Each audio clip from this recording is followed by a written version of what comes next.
Watu wasiopungua 5 wamefariki dunia kufuatia mashambulizi makubwa ya anga yaliyofanywa na Russia dhidi ya Ukraine. Mashambulizi hayo yalifanyika usiku kucha yakihusisha makombora na ndege zisizo na rubani katika maeneo mbalimbali, huku viongozi wa Ukraine wakisema tukio hilo ni miongoni mwa mashambulizi makali zaidi katika siku za hivi karibuni. Katika mji wa Kharkiv, mwanamke mwenye umri wa miaka 61 aliuawa baada ya droni kugonga treni ya umeme, huku vifo vingine vikiripotiwa katika mikoa ya Zaporizhia, Kherson na Poltava, kulingana na mamlaka ya eneo hilo.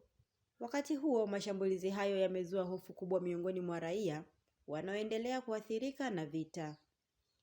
Rais wa Ukraine Volodymyr Zelensky alikuwa ametahadharisha mapema kuhusu uwezekano wa mashambulizi hayo.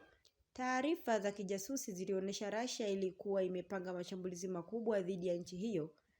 Tahadhari hiyo ilithibitishwa baada ya mashambulizi hayo makubwa kutokea usiku uliofuata.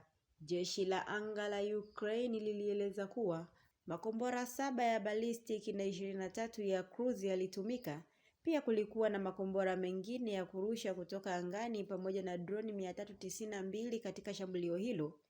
Hata hivyo, mifumo ya ulinzi ilifanikiwa kudungua makombora 25 na droni 365. Mji wa Zaporizhia ulikuwa miongoni mwa maeneo yaliyoathirika zaidi na mashambulio hayo.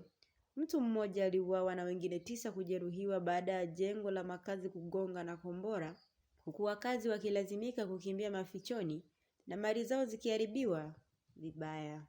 Katika mkoa wa Poltava, watu 2 walipoteza maisha na wengine 12 kujeruhiwa.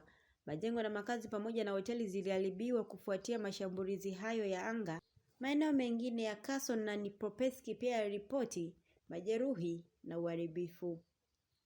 Mashambulizi hayo yaliathiri miundombinu ya nishati katika eneo la Odessa.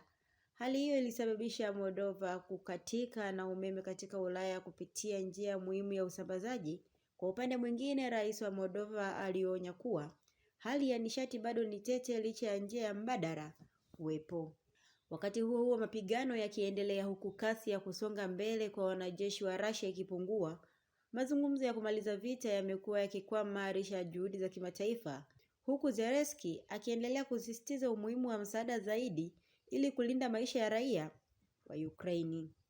Endelea kufuatilia Mwananchi Digital kupata updates mbalimbali.